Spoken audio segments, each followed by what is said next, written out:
Juga mohon kesadarannya kepada saudara-saudara kita pedagang asongan tanpa mengurangi rasa hormat kita selama ngaji berlangsung. Mohon dengan sangat jualannya di samping-samping saja. Jangan seliweran di antara para jamaah biar enggak ganggu yang lagi ngaji. Ya, sekali lagi tanpa mengurangi rasa hormat kepada saudara-saudara kita pedagang-pedagang selama ngaji berlangsung, tolong tidak seliweran di antara para jamaah. Itu nanti jenengan tetap ganggu. Bisa jadi jenengan nginjak tangannya jamaah, ngelangkai kepalanya. Ya, jamaahnya saja yang mau beli ngalai keluar supaya saudara kita yang berdagang ndak seliweran di tengah-tengah jamaah. Ya, mohon maaf, ini soalnya lagi viral. Boleh jadi nanti omongan saya juga digoreng. Oh, Anwar Zahid kejam kalau sama jamaah. Kejam sama pedagang. Orang cari nafkah kok nggak boleh. Coba misalnya ada guru ngajar di kelas, terus di depannya ada orang yang seliwer, kira-kira gurunya bisa ngajar apa enggak? Ya, enggak bisa, sama saya juga manusia. Jadi insya Allah jamaahnya juga merasa terganggu kalau pedagangnya terlalu seliwer terus. Nggih napa mboten? Nah, biar sama-sama baik, jadi kita saling mengerti lah. Jadi kalau waktu ada ceramah terus pedagang seliwer di tengah jamaah, lah itu ya kurang bagus. Assalamualaikum warahmatullahi wabarakatuh.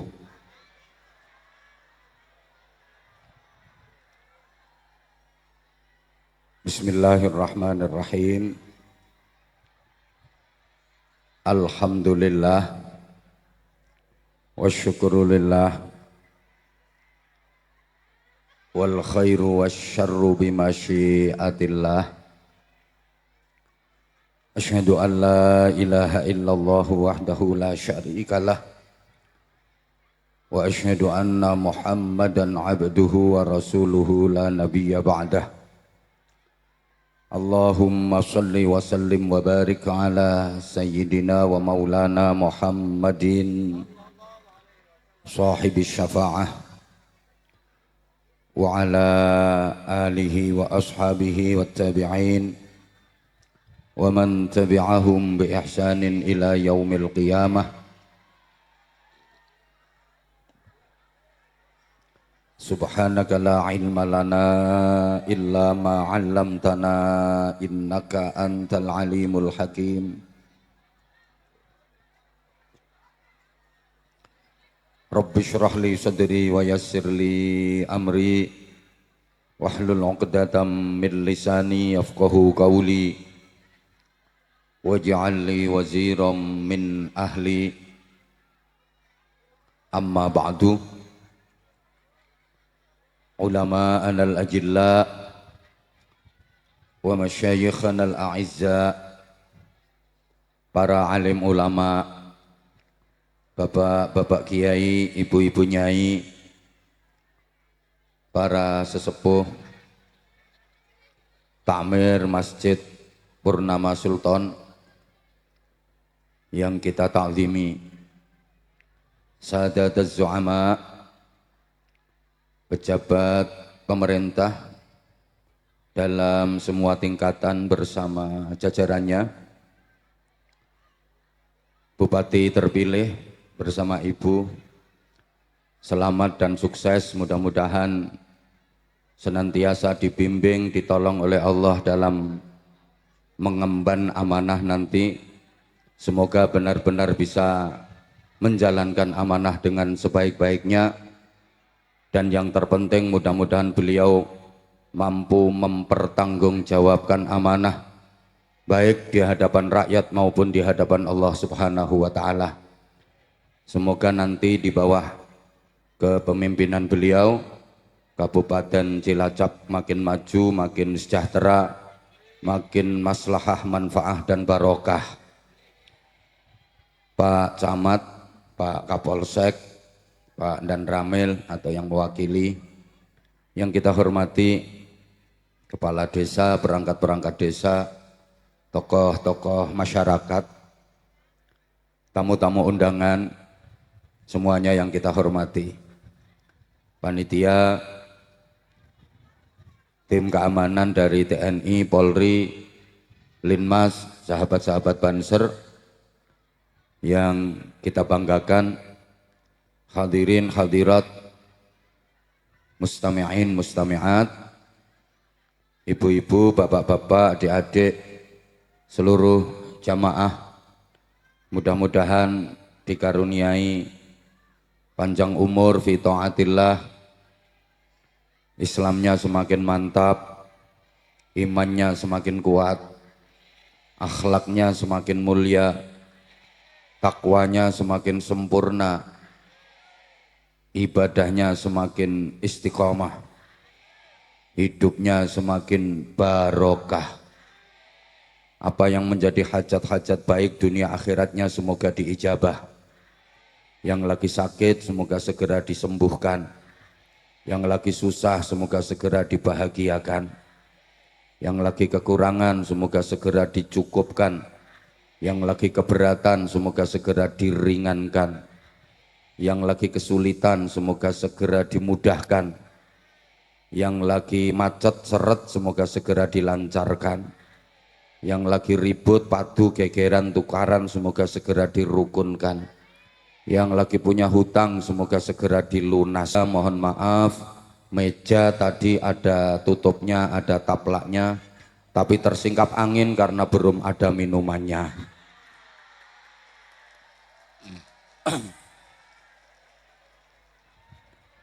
Lawang kainnya tipis, nggak ada sesuatunya, jadi ya ngelingkap kena angin.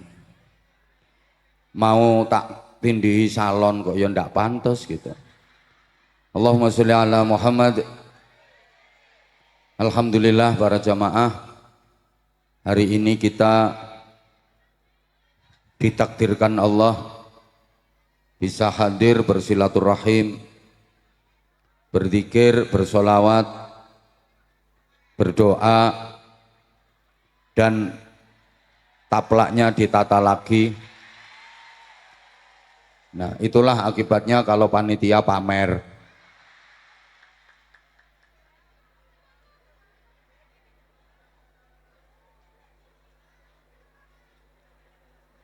Dah, terima kasih. Semoga taplaknya nggak ngelingkap lagi. Nggih. Nggih sampun, nggih matur suwun, nggih. Nggih, nggih, nggih, nggih, nggih. Nggih. Ini panitia ya. Tadi di bawah sudah dikasih tahu nanti ada infak keliling. Di atas masih tidak terima lagi. Udah dikasih surat, masih diomongi. Dikira saya nggak bisa baca mungkin. Orang ceramah masih pembukaan sudah disuruh ngemis. Ya nantilah pertengahan. Kasihan jamaahnya.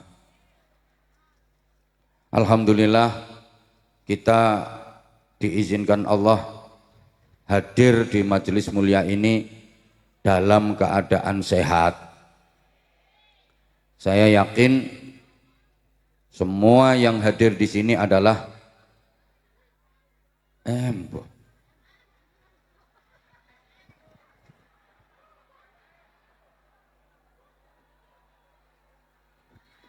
masih ada lagi napa mboten? Tasik, monggo diunggahne sedaya riyen. Mangke kula nembe mulai ngajine. Infaknya kotaknya nanti dulu nggih. Kita ngaji dulu.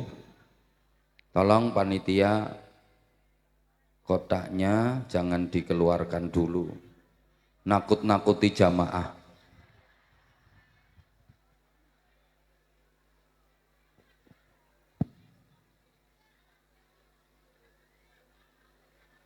Udah ya, udah bisa dimulai. Udah, tolong panitianya semuanya tertib dan dikondisikan. Ya, yang sebelah kanan panggung mohon duduk semua ya. Terutama yang di dekat panggung. Mohon kesadarannya karena ibu-ibu yang di belakang itu pengen ngelihat wajah aku. Bukan pengen ngelihat gegernya kamu. Tolong kesadarannya.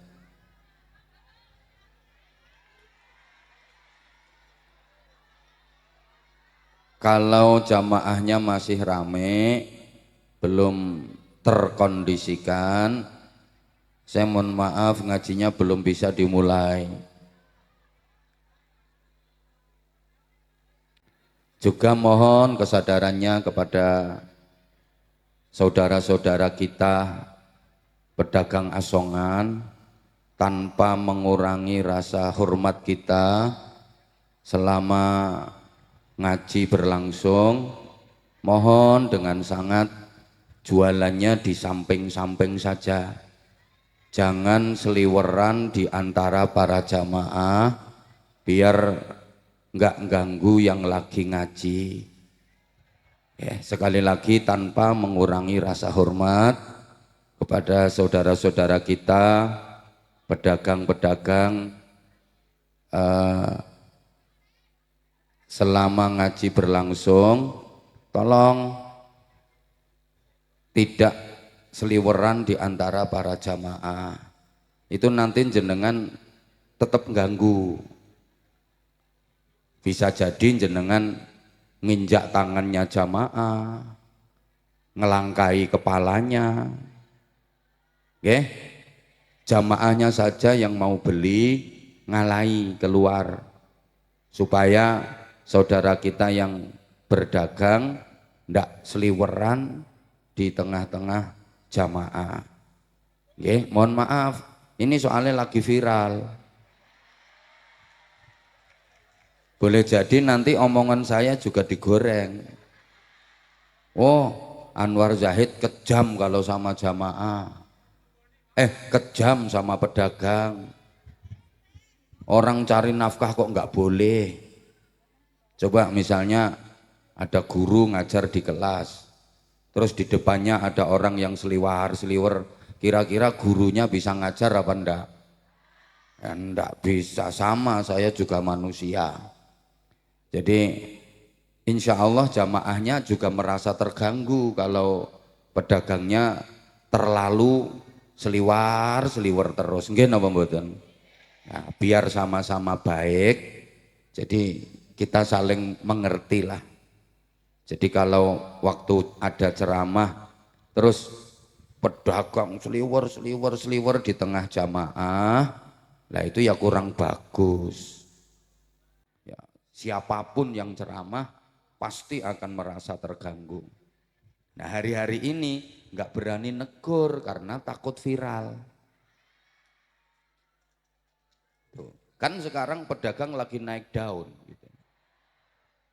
Sampai penjual es itu kalau ada yang ceramah sekarang malah caper-caper banyaknya. Supaya diborong, syukur-syukur diberangkatkan umroh. Kan gitu. Jadi harus sama-sama menyadari. Madan, kalau saya dari dulu udah seperti ini. Silahkan dicari video-video saya. Udah dari dulu udah seperti ini. Gaya ceramah saya mulai tahun berapa saya masih jemburis itu, dan sampai sekarang pun tetap jemburis itu. Ya udah seperti ini gaya ceramahnya. Jadi mohon pengertiannya, mohon pengertiannya. Oke, kita mulai ngajinya, nyun pangapunten. Alhamdulillah, semua yang hadir di sini dikaruniai Allah nikmat berupa sehat. Yakin yang di sini orang-orang sehat. Buktinya bisa hadir di tempat ini dengan berjalan sendiri-sendiri.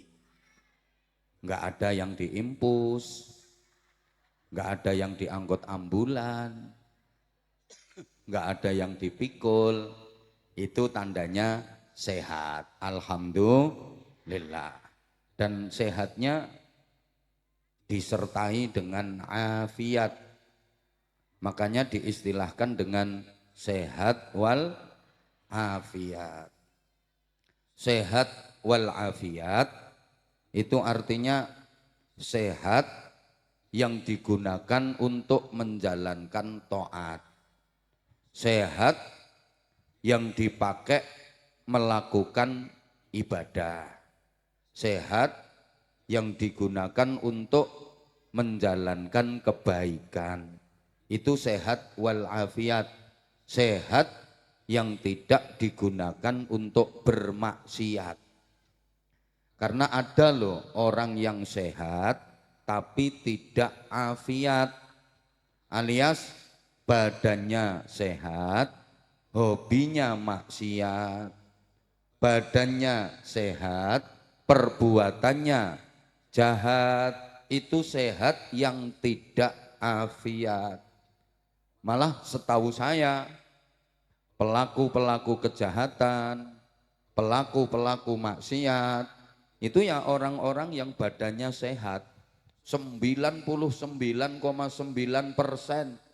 pelaku kejahatan, pelaku maksiat itu orang-orang yang badannya sehat kok. Coba, yang suka nyuri, yang suka nyolong, yang suka nyopet, jambret, itu rata-rata orang yang tubuhnya sakit apa sehat? Yang suka mabuk, itu kebanyakan orang yang badannya sakit apa sehat? Sehat. Yang suka rasan-rasan, yang suka gambleh, yang suka ngomeli suami, itu kebanyakan ibu-ibu yang badannya sakit apa sehat? Sehat. Ini orangnya datang kok. Saya tahu hari ini orangnya pakai jilbab warna pink. Badannya sehat, tapi suka ngomeli suami, suka ngerasani tetangga, itu berarti sehat yang tidak afiat. Jilbabnya pink dan sekarang orangnya lagi kipas-kipas. Nah, kipasnya diselehke. Nah itu orangnya malah ganti keplok-keplok.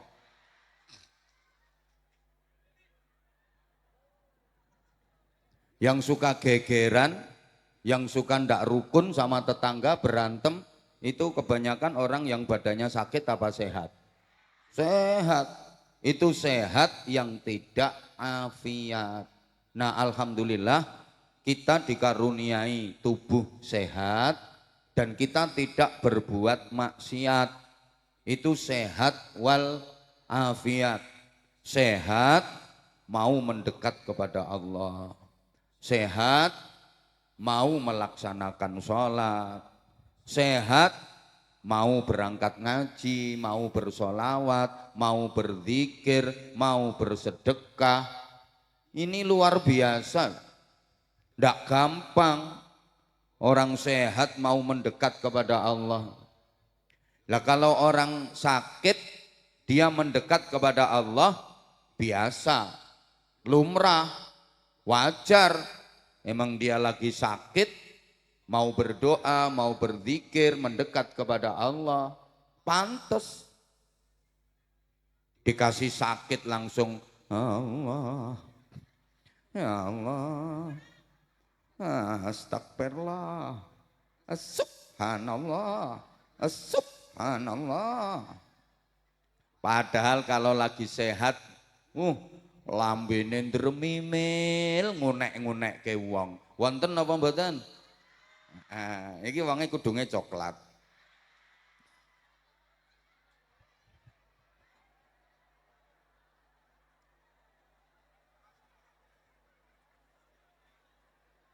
Wajar, emang lagi sakit, dia lagi butuh sama Allah.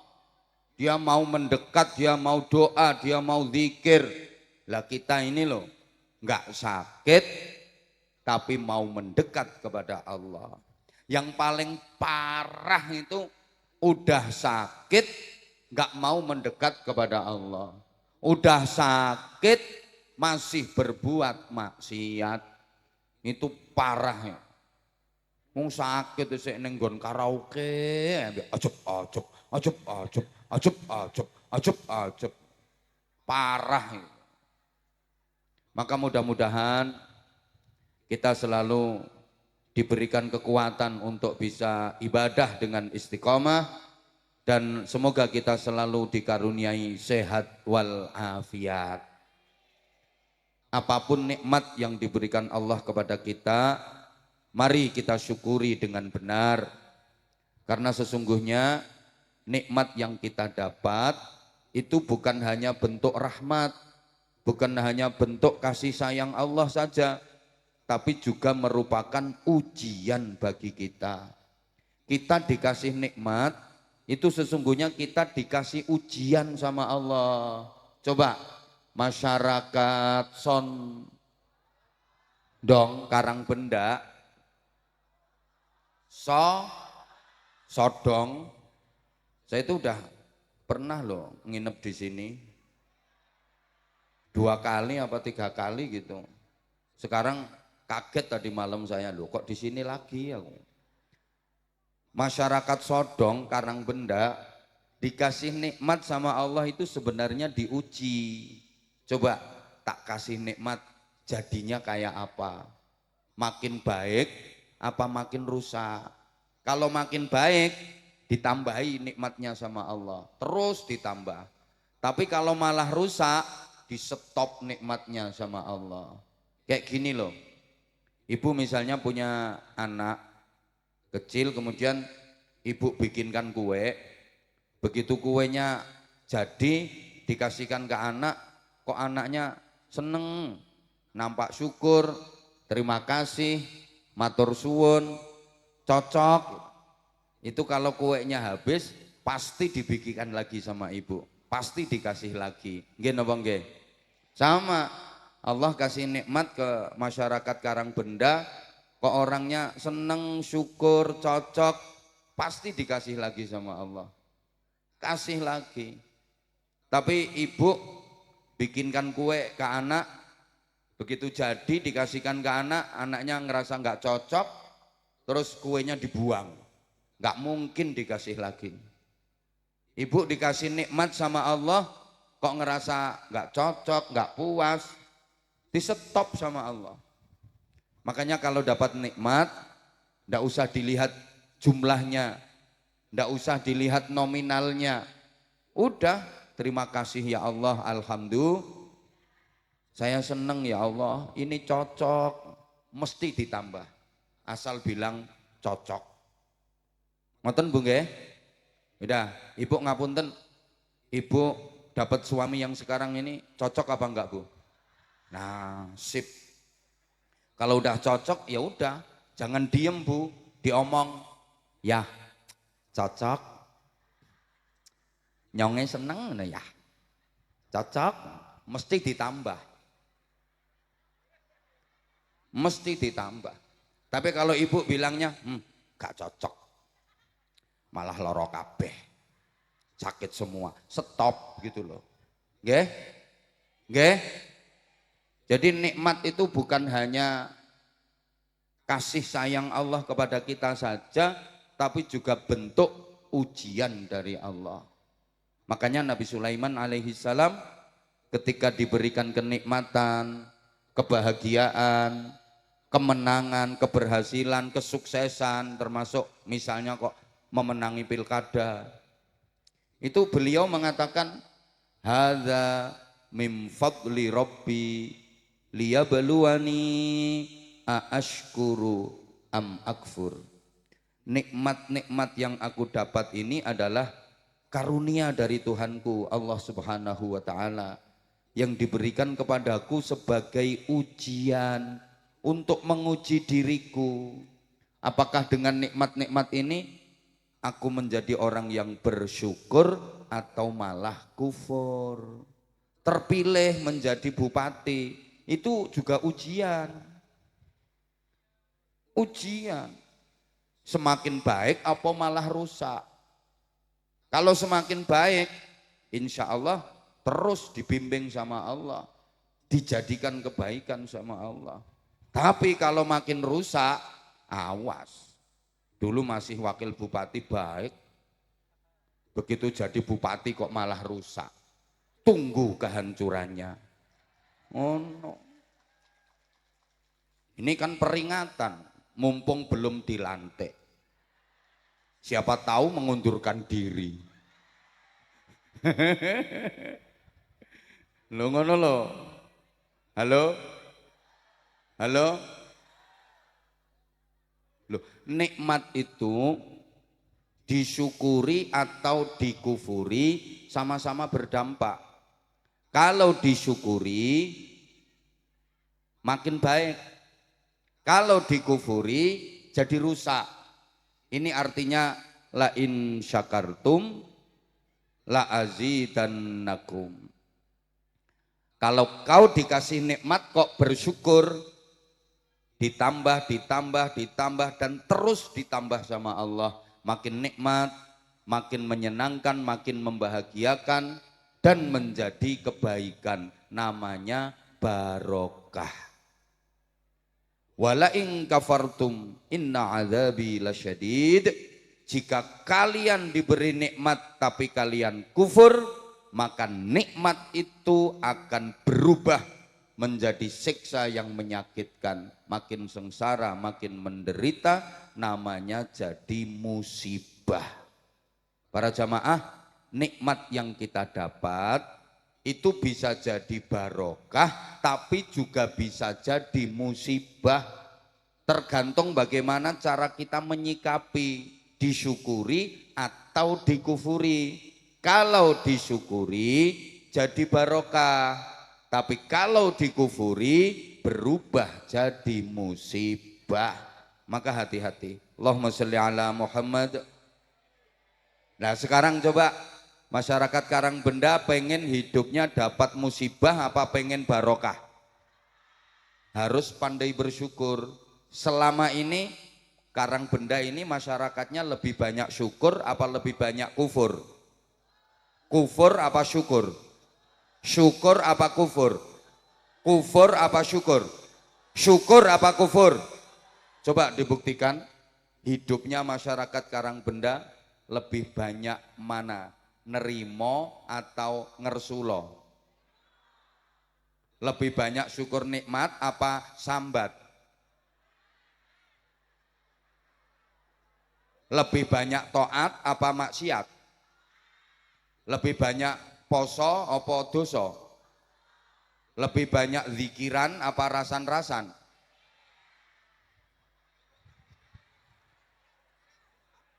Coba duit sampean yang sekarang sampean punya itu menurut sampean sudah cukup apa masih kurang? Kurang piro ngomong.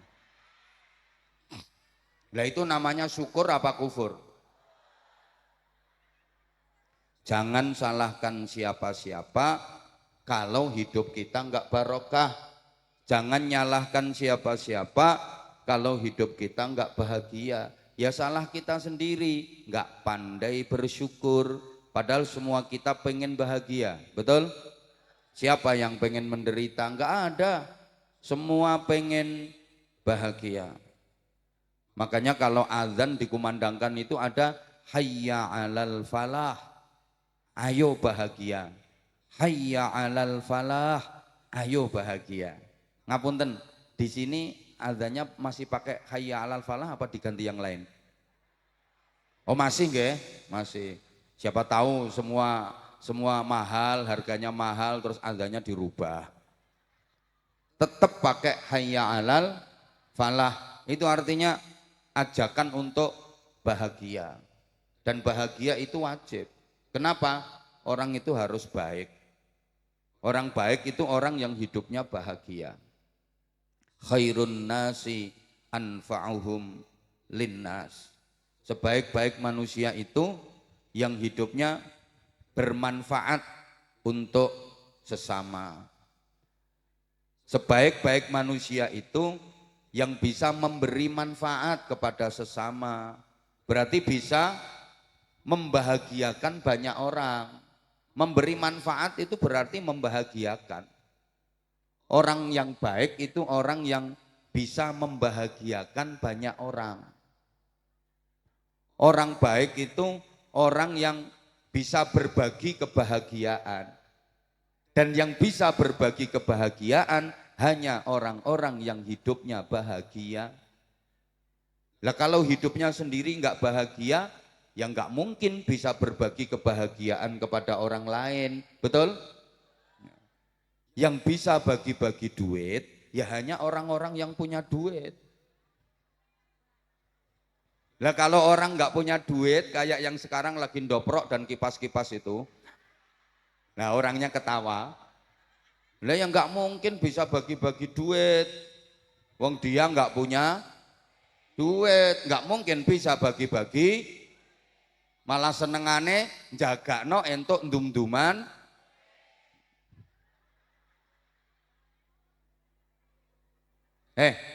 Orang susah itu bisanya ya nyusahin orang. Loh, orang susah itu bisanya ya bagi-bagi kesusahan. Wong susah ki isone nyusahke wong. Sampean kalau ndak percaya, sampean duduk di samping orang yang lagi susah, pasti katut susah sampean. Nemen yo, karena dia cuma ngeluh, sambat, curhat, sambat, ngersulo, curhat, melu susah sampean. Makanya Pak Kapolsek emoh jejer wong melarat.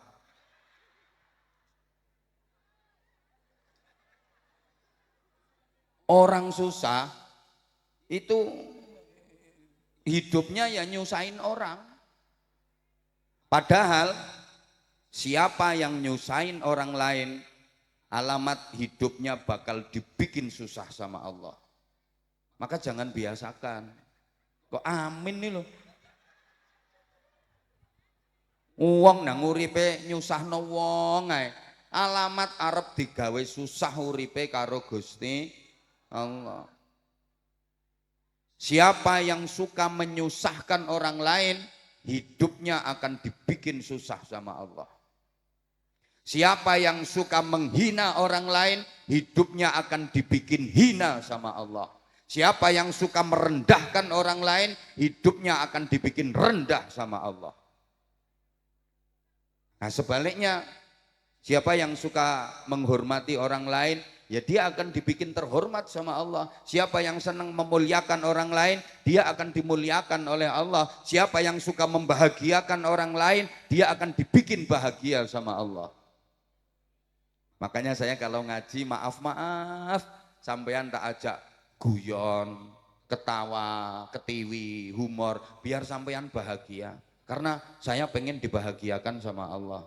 Saya harus membahagiakan banyak orang. Makanya kalau ngaji bareng saya kayak gini, yakin nggak lupa kalau nggak inget kalau kreditannya belum lunas. Itu kan masih banyak kreditan itu ketoro. Wajahnya wajah mengandung kreditan. Tapi kalau lagi kayak gini kan nggak inget. Lali, bupati terpilih pun lupa kalau hutangnya belum lunas. Loh dikira beliau nggak punya utang, modal kemarin utangan kabeh.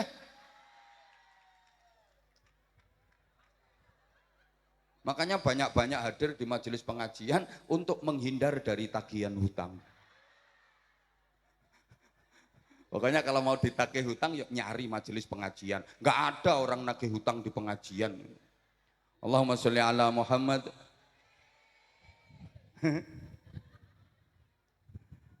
Nah Bapak Ibu, kalau pengen bahagia ya harus usaha. Jangan berdiam diri. Pengen bahagia kok diam berpangku tangan. Mengharap keajaiban turun dari langit. Harus usaha. Kenapa harus usaha? Agar kebahagiaan itu sempurna. Manusia itu punya kecenderungan suka menikmati hasil karyanya sendiri daripada karya orang lain. Gitu Bapak Ibu. Allah bisa saja bikin sampeyan bahagia tanpa harus usaha. Tapi sampeyan tetap diperintah usaha supaya bahagianya sempurna. Halo? Coba Bapak Ibu diem kayak gini, tahu-tahu dikasih makanan, tinggal ngemplok. Ya mungkin enak. Tapi lebih enak lagi kalau pakai makanan itu hasil karya ibu-ibu sendiri. Hasil kerja keras ibu-ibu sendiri akan jauh lebih nikmat. Mulai cari duit, belanja, masak, itu nikmatnya luar biasa. Belum mateng aja udah dicicipin terus.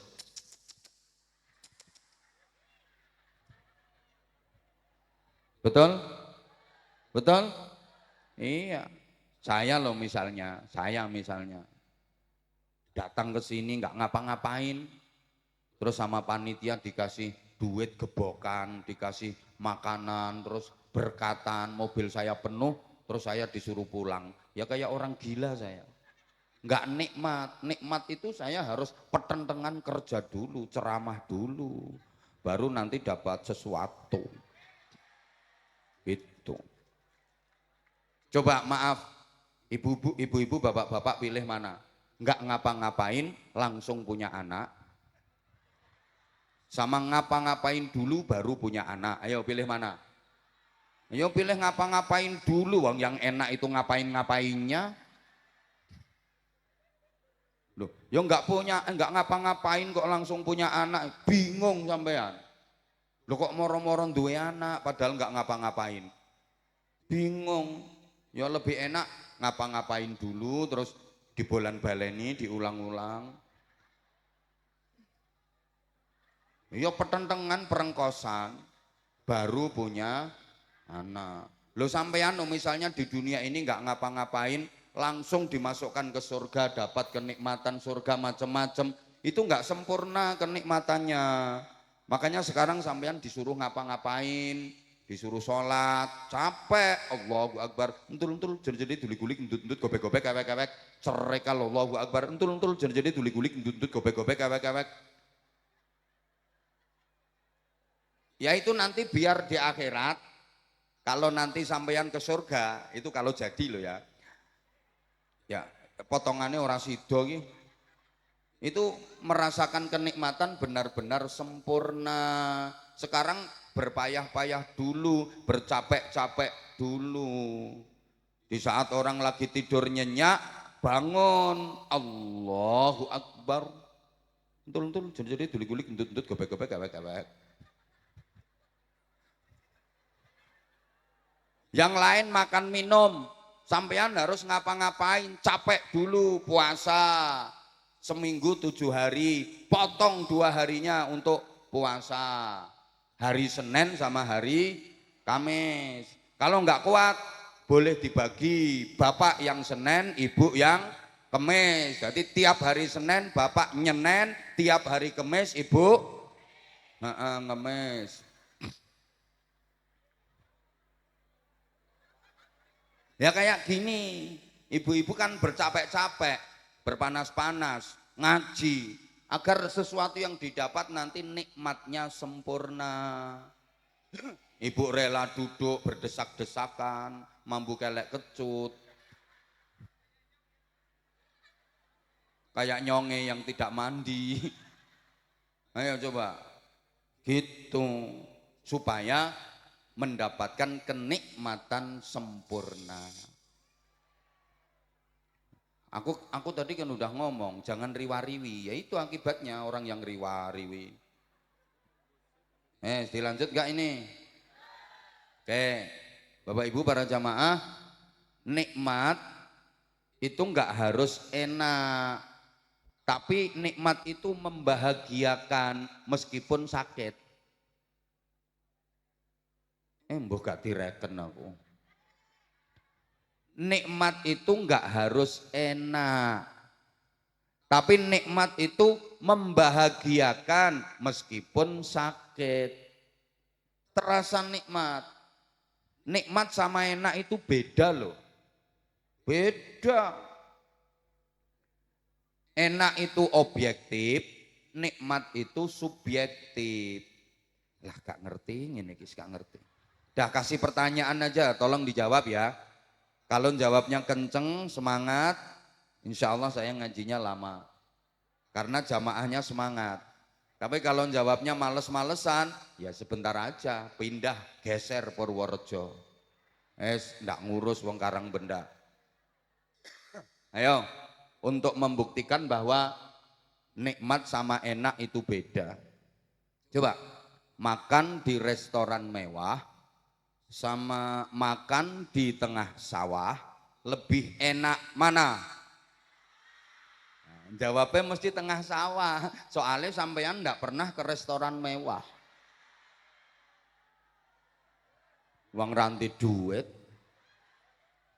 Jawabannya kompak, enak tengah sawah. Pancene ra tau ning restoran mewah. Padahal itu jawaban yang salah. Jelas lebih enak makan di restoran mewah. Enaknya loh. Lebih enak makan di restoran mewah. Menunya lebih lengkap, bumbunya lebih spesial, lebih higienis, komplit. Harganya juga lebih mahal. Enak. Tapi kalau bicara nikmat, boleh jadi lebih nikmat makan yang di tengah sawah.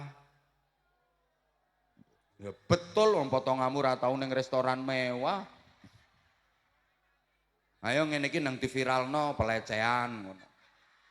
Melecehkan orang miskin ngono. Ngece, merendahkan.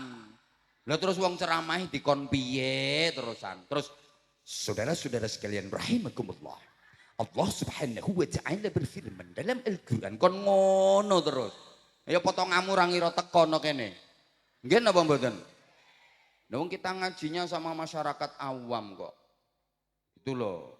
Ya harus bijaksana kalau nanti ada bikin aturan. Tuh. Loh nanti yang diizinkan ceramah hanya yang petentengan terus kuwi. Sing model Allahu Akbar ngono kuwi.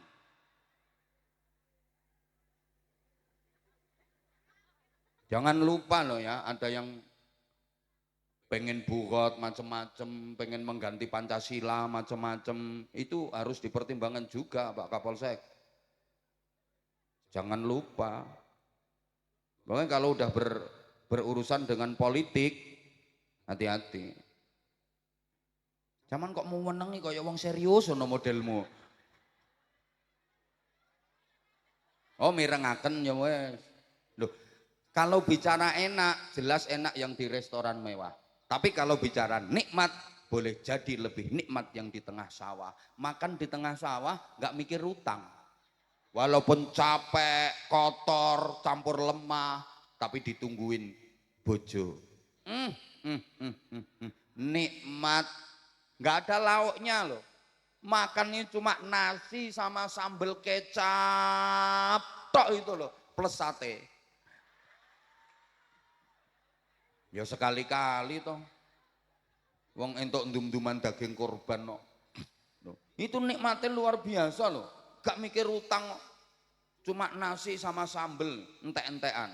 Turah sambele tambah nasi turah nasi tambah sambele, turah sambele tambah nasi sambel habis nasinya kok masih, ya ciduke linet teko ngisor, campur uget-uget nikmate ndak karuan. Dikampleng wong lho ora krasa, ndak mikir utang. Lah yang di restoran mewah kalau utangnya oke, gayane tok dadi camat. Padahal utangnya akeh, itu di restoran mewah kadang-kadang nggak nikmat. Baru dapat 2 sendok beliau telan, sendokan ketiga keselek karena Pak Camat dengar dari belakang ada orang batuk, suaranya persis wong sing diutangi. Keselek. Gitu loh. Oh ngenyek camat, ayo nang di viral no Pak Camat. Halo, coba lagi pertanyaan. Ngapunten, tidur di spring bed sama tidur di pring kriet, enak mana? Nah, saiki iso jawab, wis roh rumuse kok. Nek gak iso jawab ya oon tenanan. Udah tahu rumusnya. Kalau bicara enak ya enak yang di spring bed. Mentul-mentul, mendut-mendut. Tapi kalau bicara nikmat, boleh jadi lebih nikmat ya di pring kriet. Dari bambu itu, mau tidur gegere kecepit galar, kecantol paku. Tapi mimpinya mimpi rekreasi, wisata, di tempat-tempat yang indah. Lah, nikmat. Lah yang tidurnya di spring bed mentul-mentul mendut-mendut, mimpinya mimpi kelelep, tenggelam, kecelakaan, mimpi jatuh, loro, apa diberki gendruwo, loro. Gitu loh. Halo? Jadi nikmat itu kadang-kadang sakit. Maaf dijawab lagi. Dicubit, dicewet, dicubit. Sakit apa sakit? Sakit. Tapi kalau yang nyubit orang yang dicintai, ya sakit. Tapi terasa nikmat. Sakitnya sakit, tapi rasanya nikmat. Contoh, kamu dicubit sama aku.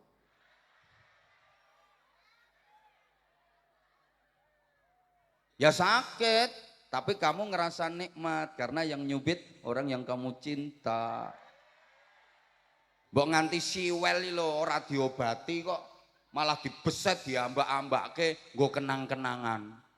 Pamerke kancane, Mbak, iki lho Mbak, dicubit Abah Anza. Ngono. Lah nek sing nyubit Pak Kapolsek ya sakit beneran. Gitu loh. Halo? Paham? Udah gini. Ibu tadi nyampe sini jam berapa? Jam 6. Allah ya Karim. Sekarang udah jam 11 lewat, udah setengah 12. Berarti ibu di sini udah 5 jam setengah. Capek napa mboten? Kalau bilang mboten bohong. Enggak capek kok nek lungguh wis sila sembujung metengkring, mereng nengen, mereng ngiwa, gegere diongkek-ongkek. Capek kalau ibu bilang enggak capek bohong. Tapi walaupun capek, ibu seneng ngerasa nikmat. Kenapa? Karena ibu bisa jumpa sama idola.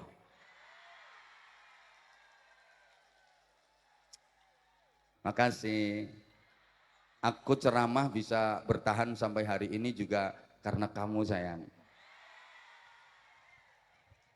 Walaupun banyak penceramah-penceramah baru bermunculan, ternyata kamu nggak berpaling ke lain hati. Aku kalau tahu kayak gini tuh makin sayang sama kamu. I love you semuanya, I love you. I love you.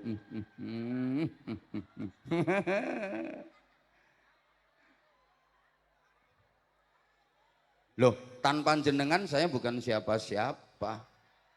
Betul, makanya makasih semuanya. Nah iyalah, jujur sih.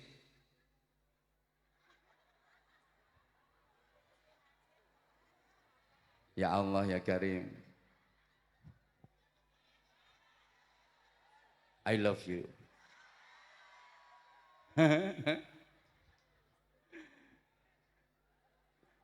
Gitu loh. Udah tak kasih contoh lagi, kalau nikmat itu nggak harus enak. Nikmat itu kadang-kadang sakit, tapi terasa nikmat. Ibu maaf, hamil, bahasa Inggrisnya the meteng, itu capek apa capek Bu? Ya capek, ya payah, ya sakit. Baru hamil muda aja udah, muntah-muntah nggak keluar apa-apanya loh, kering itu.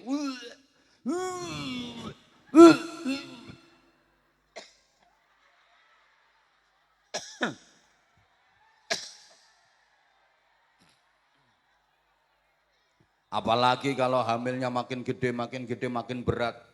Capek itu. capek. Tapi ibu ngerasa nikmat kalau yang dikandung adalah anak dari suami yang dicintai. Betul Bu? Betul. Orang tengah malam lagi tidur, bayi yang dikandung itu nendang-nendang perut, deyel-deyel, nyunjek-nyunjek, sakit. Tapi ibu ngerasa nikmat. Buktinya kadang suami lagi tidur aja dibangunin, bayi ini nendang-nendang, deyel-deyel, ya, bangun ya, bangun.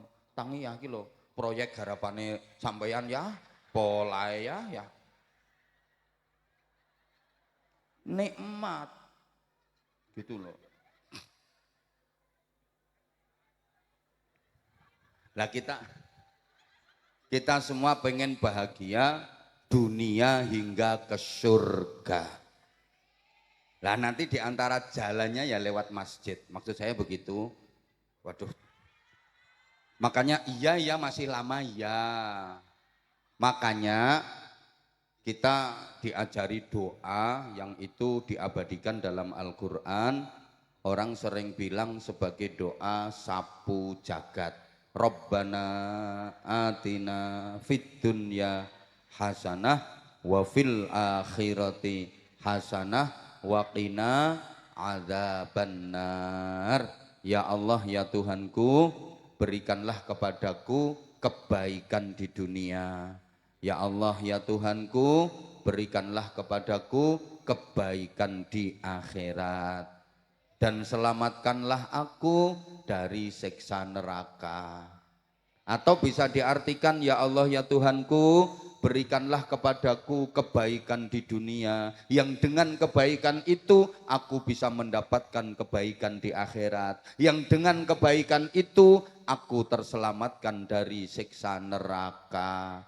Ini pelajaran Bapak Ibu para jamaah.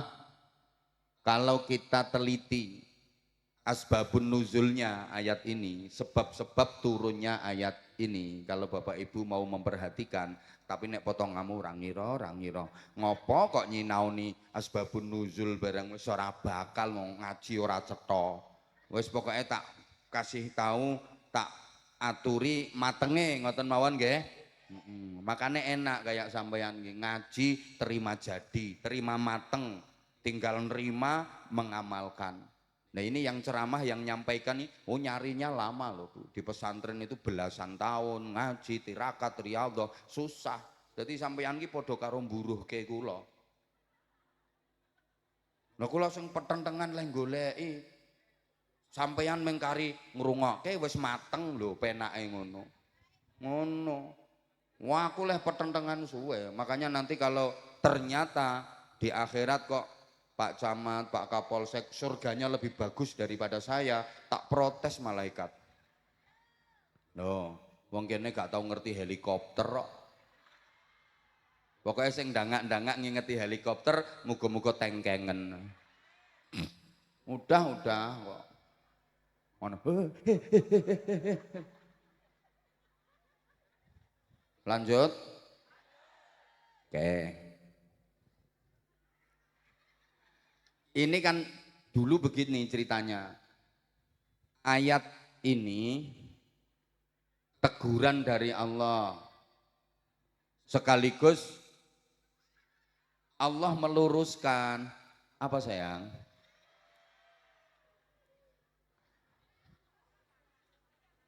Ini yang sebelah sini tuh Masya Allah. Kelihatan kalau udah lama memendam rindu sama aku. Omah mundi engko tak ampiri tak ceritani dhewe. Gini ya. Dulu banyak orang yang kalau pergi haji dan umroh di sana itu kalau berdoa yang diminta hanya urusan dunia saja. Dan sampai sekarang orang pergi haji, orang pergi umroh itu kebanyakan kalau di sana di Mekah, di Madinah berdoanya minta urusan akhirat apa urusan dunia. Kebanyakan urusan dunia, akhiratnya sedikit. Maka jangan kaget kalau ada orang yang mau nyalon jadi entah apa gitu terus berangkat umroh dulu, berdoa di sana. Jadi umrohnya itu karena pengen jadi bupati.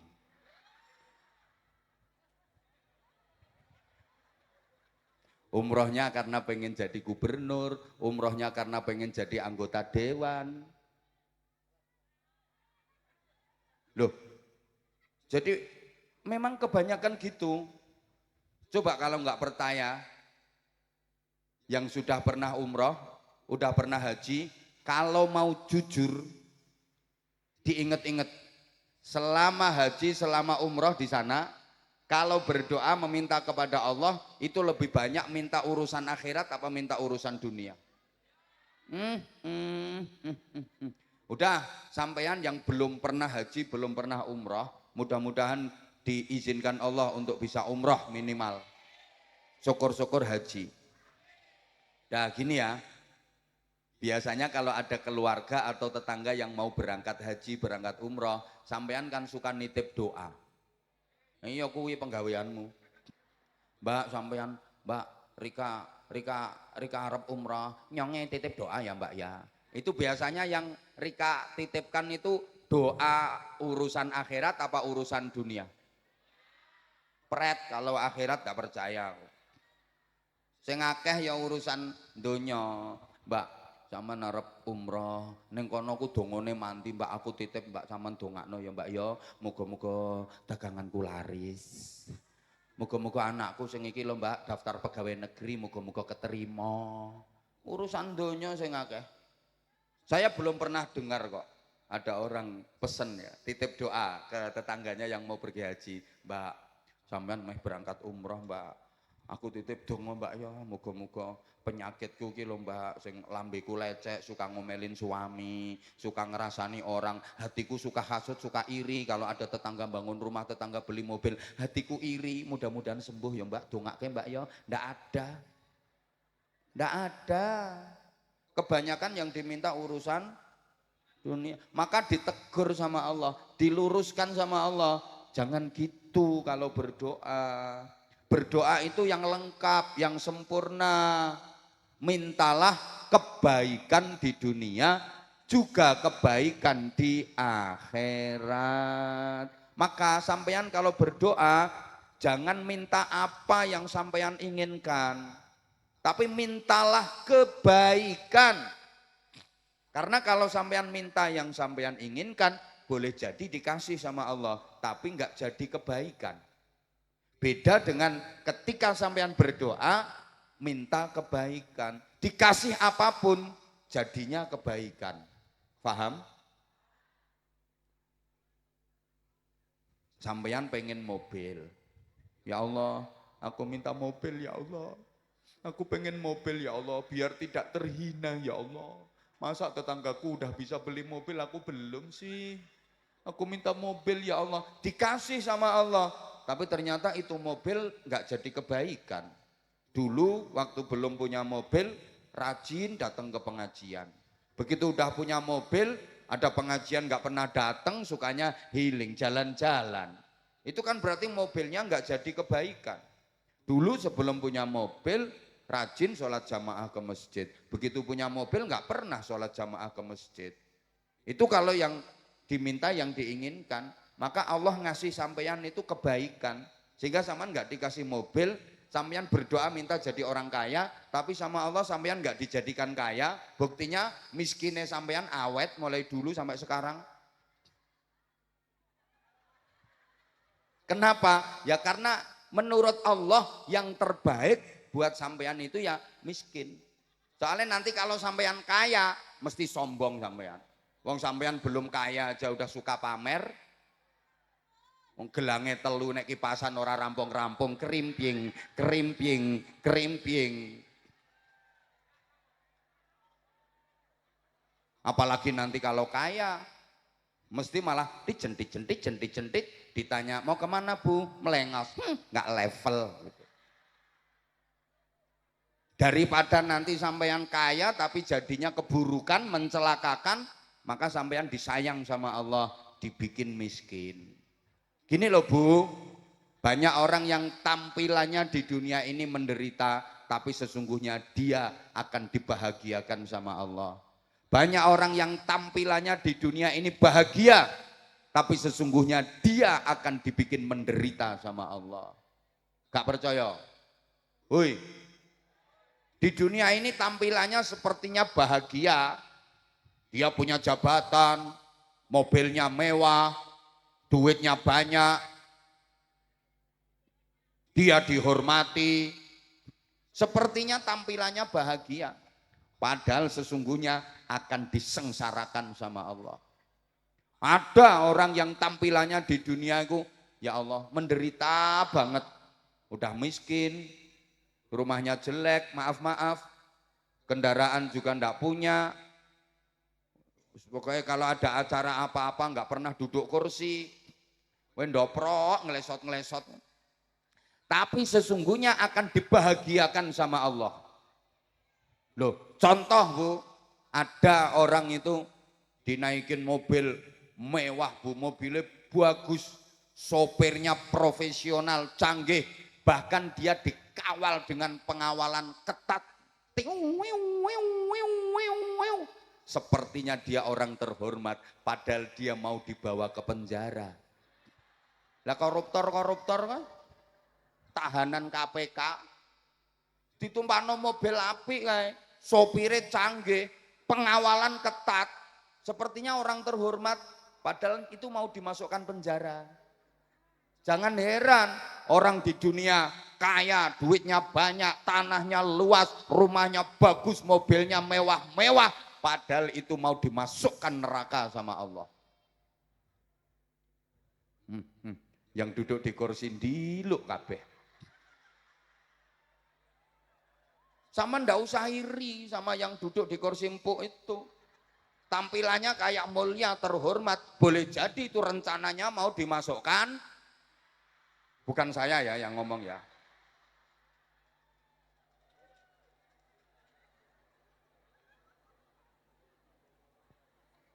Loh, ada loh orang dinaikkan becak. Becaknya udah tua, karaten, kriet, hujan deres ditutupi plastik gitu. Padahal dia mau diajak ke restoran, makan enak. Yang dinaikkan mobil mau dimasukkan penjara, yang dinaikkan becak mau ke restoran. Itu loh Bu. Halo?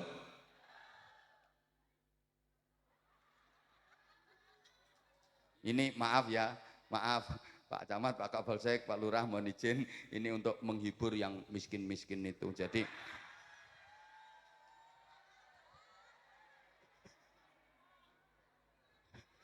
loh, saya itu kalau ngaji di mana-mana saya selalu membela orang miskin. Coba dengerin toh ceramah-ceramah saya.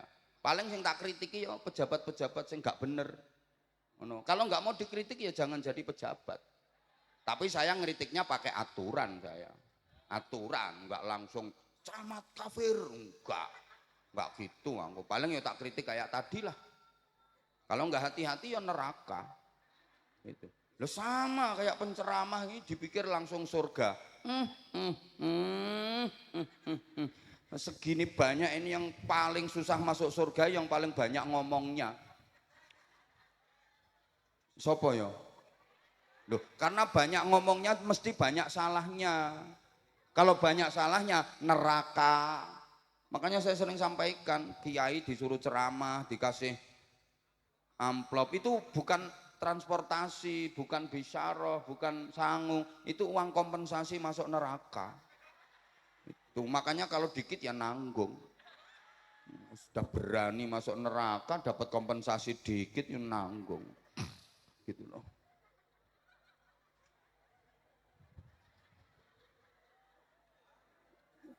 Ya Allah. Maka berdoa itu minta kebaikan. Dikasih apapun jadinya kebaikan. Gitu loh. Dikasih kaya jadi kebaikan. Dikasih miskin jadi kebaikan. Menang pilkada jadi kebaikan. Kalah pun jadi kebaikan. Allah semua yang ngatur. Gitu loh. Ya mantuk-mantuk wong menang. Coba kalah.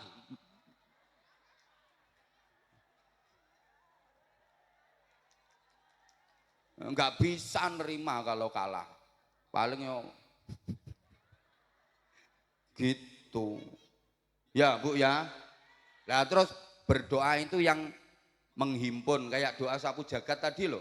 Ya Allah, berikan kepadaku kebaikan di dunia. Apa itu? Apapun urusan dunia, aku minta kebaikan. Semuanya jadi kebaikan. Gitu loh. Nggak usah terlalu detail, dirinci. Ya Allah, minta rumah, minta mobil, minta tanah, minta duit. Allah kok didikte? Ya Allah, berikan pula kepadaku di akhirat kebaikan. Apa? Apapun yang menyangkut urusan akhirat, semua aku minta kebaikan. Katut kabeh, ndak usah rinci-rinci mas. Ono wong dongo kok pengen bojo ya. Ono bocah nom-nom pemuda itu pengen istri. Ya Allah, aku minta istri ya Allah. Yang perempuan ya, yang cantik, yang kulitnya kuning langsat, tinggi badannya 165 ya Allah. Ukuran BH-nya nomor 58.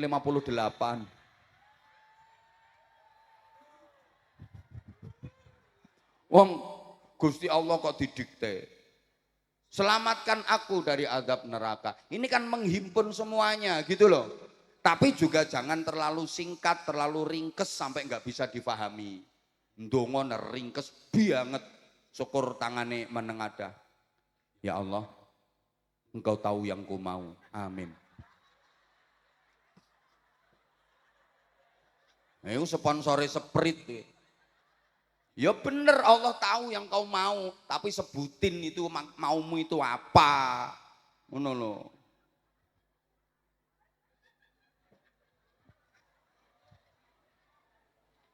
Paham? Tapi juga jangan rapopo banyu kok. Loh, sandalku lo teles, malah sandalku gak diopeni. Oh, nah gitu. Malah ribut juga ngombe. Halo? Lanjut enggak ini? Ada orang doa itu nganyel ke. Ya, Allah diatur. Ya Allah, aku cinta banget sama dia ya Allah. Aku nggak bisa hidup tanpa dia ya Allah. Kalau memang dia jodohku, dekatkan ya Allah. Kalau dia bukan jodohku, jodohin dong.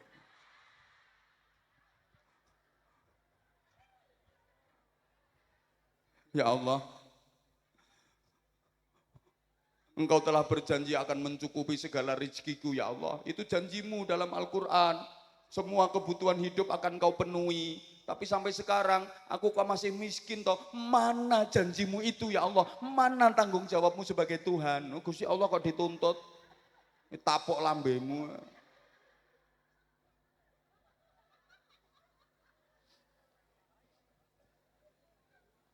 Ya Allah. Dah, ini pelajaran berikutnya.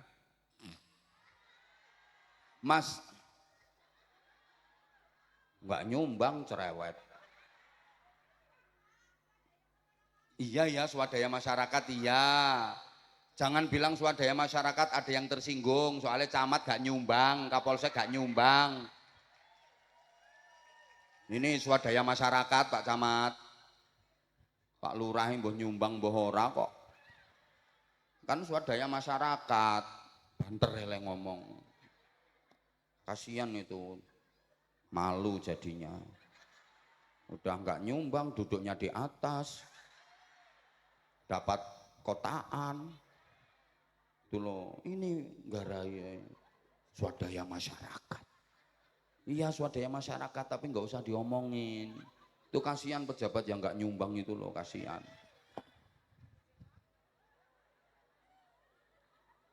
Doa tadi juga pelajaran bahwa masa depan kita itu ada dua. Ada masa depan fid dunya, ada masa depan fil akhirah. Ada masa depan duniawi, ada masa depan ukhrawi. Ada masa depan sebelum mati, ada masa depan sesudah mati. Ada masa depan dunia, ada masa depan akhirat. Sampeyan lebih mikir yang mana? Masa depan akhirat apa dunia? Harusnya dua-duanya, tapi yang lebih sering sampeyan rencanakan, yang lebih sering sampeyan pikirkan masa depan akhirat apa dunia? Nah, itu jawaban jujur saya senang. Karena memang Allah aja nyindir bal tu'thirunal hayatat dunia. Kebanyakan manusia lebih mementingkan dunia daripada akhirat, lebih memilih dunia daripada akhirat, lebih tertarik dunia daripada akhirat.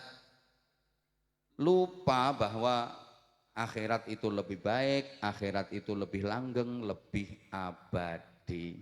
Tapi kebanyakan dari kita lebih memilih dunia ketimbang akhirat. Dibuktikan dunia simbolnya bayaran, akhirat simbolnya ganjaran. Rata-rata kita lebih tertarik ganjaran apa bayaran?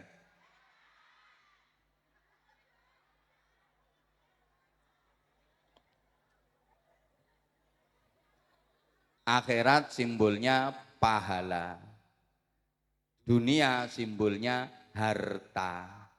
Maaf, kebanyakan dari kita lebih seneng pahala apa harta? Coba ngapunten. Misalnya ya, di Karangbenda ini, semua masyarakatnya dapat undangan, 2 undangan. Dan yang boleh didatangi hanya salah satu saja, enggak boleh datang kedua-duanya. Waktunya bareng, enggak boleh diwakilkan. Datangnya boleh satu aja, enggak boleh dua-duanya didatangi. Yang satu undangan untuk mendapatkan pahala, satunya undangan untuk mendapatkan harta. Jadi satu undangan untuk menerima ganjaran, satunya undangan untuk menerima bayaran. Satu yang ngundang langsung Allah. Hayya 'alas shalah. Itu undangan dari Allah, yang mau datang dapat ganjaran, dapat pahala 27 derajat. Satunya undangan dari bupati terpilih, yang mau datang dapat duit 1 jutaan. Ayo kira-kira masyarakat Karangbenda pilih pahala 27 derajat apa duit 1 juta? 1 juta wong 100.000 mbok terima. Nganti tekan 1 juta. Oh, malah 20.000. Jangan buka rahasia. Dikasih ganjaran 27 derajat sama dikasih bayaran 1 juta. Milih bayaran 1 juta. Betul? Betul? Sampai maaf di masyarakat sini. Ukuran orang berhasil, orang sukses itu ukurannya akhirat apa dunia? Orang sukses kalau menurut masyarakat Karangbenda itu orang yang banyak pahalanya apa yang banyak hartanya? Ada orang kaya itu semuanya bilang, wah dia itu orang sukses. Tapi ada orang yang rajin zikirnya, rajin pengajian, rajin sholat jamaah ke masjid, nggak ada yang bilang sukses. Kuwi lho mbahe kok ning masjid ra mulih-mulih, koyoke wis krasane arep mati kuwi mbahe. Ibu, lebih seneng mana Bu? Punya anak yang pinter cari pahala sama punya anak yang pinter cari harta? Lebih seneng dikasih mana? Anak ngasih ganjaran sama anak ngasih bayaran. Pilih ganjaran apa pilih bayaran? Misalnya ibu punya anak perempuan, cantik, yang jelas nggak kayak ibunya. Cantik, terus dilamar cowok 2, dilamar 2 pemuda. Pemudanya sama-sama ganteng, keren, gagah, tinggi besar, kuning kulitnya sauntu-untune. Yang satu pinter cari pahala, yang satu pinter cari harta. Yang satu soleh ahli ibadah, sholatnya khusyuk, hafal Quran, tapi nggak punya duit, melarat. Yang satu nggak bisa ngaji, tapi dia kerja di perusahaan bonafit, gajinya tinggi, sugih. Kira-kira yang sampean pilih jadi menantu yang melarat apa yang sugih? Ya. Bu, bu, jujur, kalau nggak jujur tak tinggal. Lebih bangga mana? Punya mantu santri sama punya mantu polisi?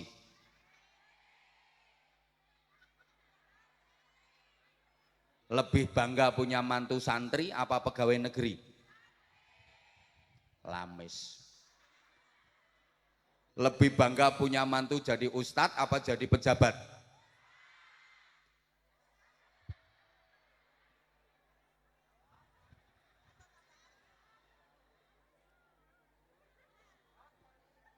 Sampean kalau lagi kumpulan muslimatan, arisan, kumpulan PKK macam-macam, itu yang dibangga-banggakan menantunya yang jadi ustadz apa yang jadi pejabat?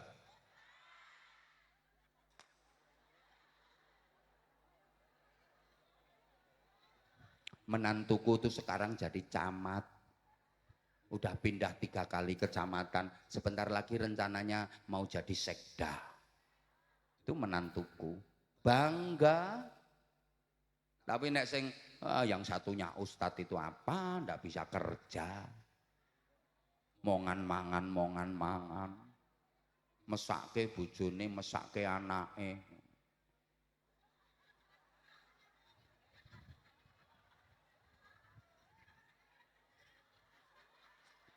Loh, saya itu kalau udah santri ustadz direndahkan itu tersinggung aku. Sampai ada orang mau ngambil menantu santri itu, ya nggak jadi gara-gara diprovokasi sama tetangganya. Oh, anak pondok kok dipek mantu, gak iso kerja, gak duwe penghasilan. Ya Allah. Nah, jangan bilang anak pesantren nggak punya penghasilan loh ya. Ini yang ngomong di hadapan sampean ini anak pesantren loh ya. Kalau soal penghasilan, ayo orang sekian yang hadir di sini berapa penghasilannya? Termasuk bupati terpilih. Kalau mau jujur-jujuran, berapa penghasilannya? Ayo diadu sama ini, ayo. Anak pesantren ini, terima camat kapolsek lo gajinya berapa?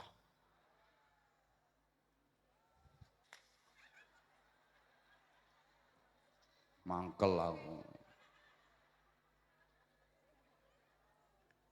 Orang mau bangun rumah, itu yang direncanakan bukan kok rumah yang akan ditinggali selamanya di surga. Tapi rumah yang akan ditinggalkan selamanya itu loh, yang di dunia, itu yang dipikir biayanya sampai ratusan juta. Padahal itu rumah mau ditinggalkan selamanya.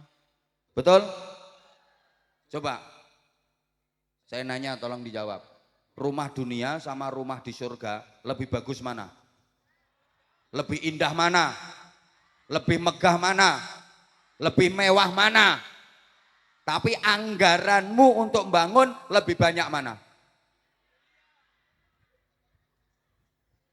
Padahal rumah dunia itu rumahmu yang pasti akan kau tinggalkan selamanya. Kalau udah ditinggalkan, nggak ada manfaat, nggak ada guna, nggak bisa nolong, dan nggak ada yang dibawa serta.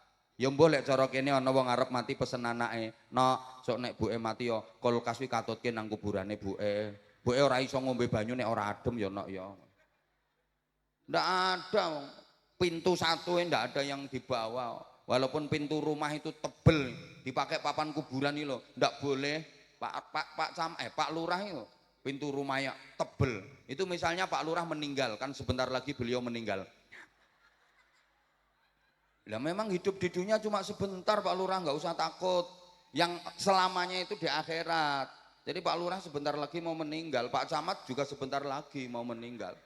Pak Kapolsek juga sebentar lagi mau meninggal. Yang belum dilantik jadi bupati meskipun sudah terpilih, itu juga sebentar lagi mau meninggal. Loh gitu loh. Yang ceramah, ya iya, tapi lebih dulu camat sama Kapolsek. Lah memang hidup di dunia cuma sebentar kok. Gitu loh. Misalnya beliau-beliau itu meninggal. Pak Lurah lah contohnya, contohnya no desa kene. Maaf Pak Lurah, izin.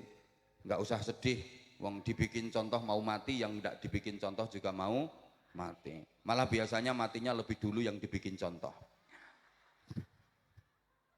Itu terus kan makamnya Pak Lurah itu butuh papan tuh. Terus putranya Pak Lurah dibilangin sama masyarakat, ini pintu rumah ini diambil ya, dilepas pakai papan kuburan ayahmu. Ngejok, padahal itu putranya Pak Lurah sendiri. Jangan, ini mahal ini harganya. Padahal itu yang beli ya Pak Lurah. Tapi sama anaknya nggak boleh. Nah terus nanti kuburannya ayahmu dikasih apa? Gampang, tak belikan kayu kiloan aja. Coba, itu loh rumah yang akan ditinggalkan selama-lamanya. Itu ditinggalkan selama-lamanya. Tapi biayanya habis ratusan juta. Sedangkan rumah yang akan ditinggali selama-lamanya, rumah yang di surga, ini nanti ada panitia keliling itu menawarkan ke sampean tabungan untuk persiapan bangun rumah yang di surga, untuk beli tanah kaplingan di sana, untuk beli bahan-bahan materialnya. Nah nanti rencana sampean mau ngasih berapa? 2000 untuk bangun rumah. Nah kalau cuma 2000, mohon maaf, itu dapat paku satu malah nyublesi bokongmu itu. Coba nah, pikir rumah yang akan ditinggalkan selamanya dibiayai ratusan juta. Rumah yang akan ditempati, akan ditinggali selama-lamanya yang di surga 2000. Sampean waras, sampean sehat. Loh, kalau sehat nggak gitu pola berpikirnya. Harus lebih mementingkan yang akan ditinggali selama-lamanya, yang akan ditempati selama-lamanya, menjadi miliknya selama-lamanya. Itu harus lebih dipentingkan. Nah, yang akan ditinggalkan selamanya, ya sekedar aja biasa-biasa aja, wong mau ditinggal selamanya kok. Ngapain? Mikir kita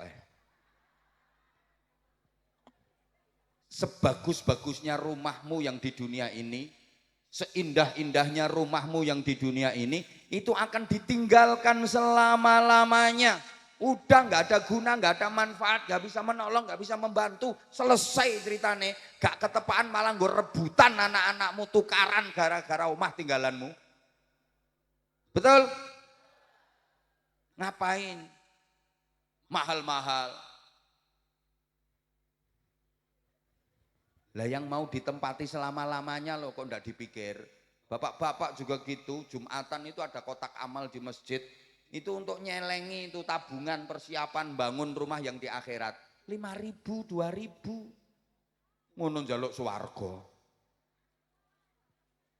Udah ini udah siap? Masya Allah kok abot ini. Udah siap? Berapa? Coba diangkat semua segini, duitnya diangkat semua.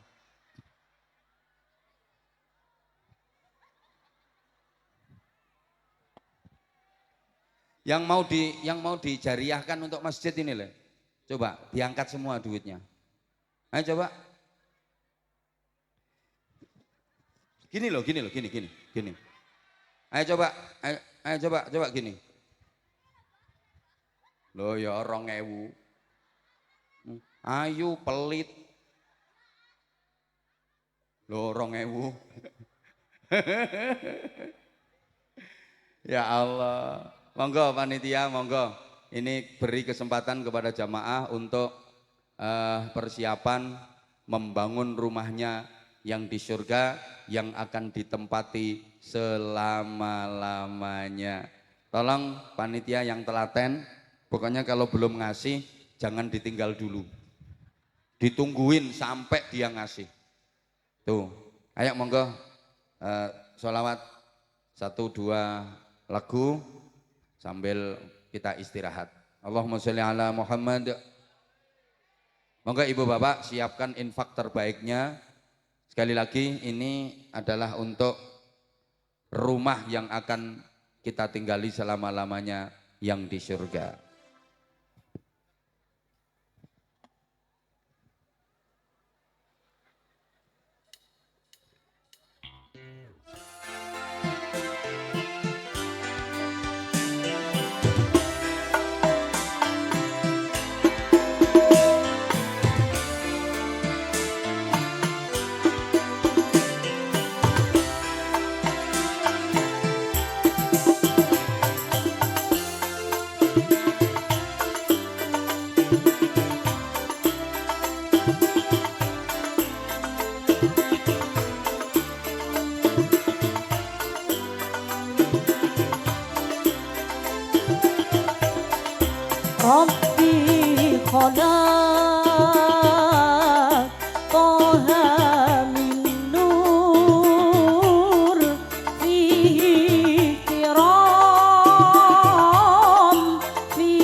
Allahumma sholli ala Muhammad. Matur suwun untuk grup sholawat, matur suwun juga teman-teman panitia yang membantu para jamaah untuk berpikir tentang kebahagiaan akhirat. Alhamdulillah.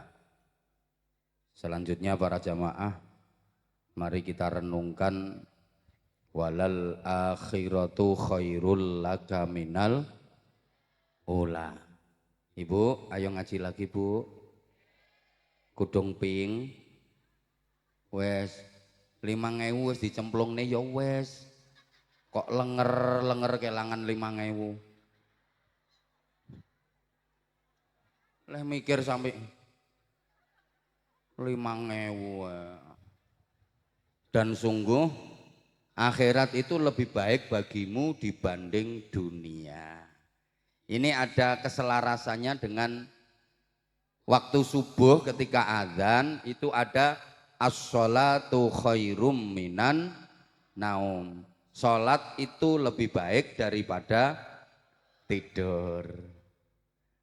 Akhirat itu lebih baik daripada dunia. Sholat simbol akhirat, tidur simbol dunia. Jadi ini keselarasannya. As-sholatu khairum minan naum. Sholat itu lebih baik daripada tidur. Tapi ada enggak masyarakat Sodong, Karangbenda yang prinsipnya dibalik? An-naumu khairum minas sholah. Tidur itu lebih baik daripada sholat. Coba saya tanya, kalau lagi ada seruan waktu subuh, as-sholatu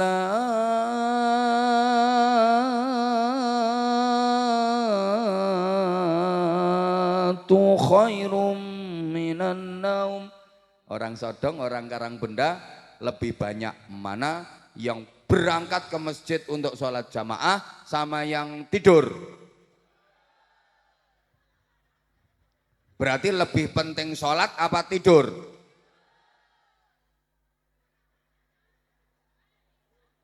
Ini masjid baru diresmikan, tapi kan udah lama dipakai sholat jamaah. Nggih. Maaf, saya tolong dijawab. Masjid ini kalau sholat jamaah ramai apa enggak? Rame, berarti orangnya enggak sholat, bengok-bengok, teriak-teriak.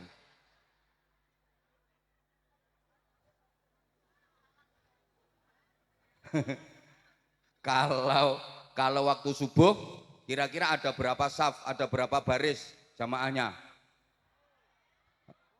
Pak Kades enggak berani jawab karena beliau enggak pernah ke masjid ini kalau subuh. Ke masjid dekat rumahnya sana, ya Pak Kades kalau Jumatan ya. Halo? Halo? Itulah kita. Jadi kita itu lebih memilih dunia ketimbang akhirat. Bapak Ibu maaf, salah satu fungsi utama masjid itu untuk sholat berjamaah. Setiap hari kita diabsen sama Allah minimal 5 kali. Datang dong diabsen sama Allah. Pegawai-pegawai itu loh, pegawai-pegawai kalau mau kerja itu sekarang ada absennya. Berarti rungokne kok. Oh dirungokaken ya. Dirungokaken. Mriki niku ngapak nggih. Oh nyonge gak kepikiran nek kawang ngapak. Padahal orang ngapak ora kepenak. Wis kadung. Wis kadung. Ya Allah. Kita itu setiap hari diabsen sama Allah. Datang dong. Bahkan kalau Karangbenda absennya bukan cuma sehari 5 kali, harusnya udah 7 kali. Karena sholat 5 waktu itu bagi Islam pemula. Islam anyaran itu sholatnya 5 waktu. Kalau Islam kawaan kayak Karangbenda, ini sholatnya harus sudah 7 waktu. Zuhur, asar, maghrib, isya, tahajud, subuh, duha. Karangbenda sholatnya udah 7 waktu nggih?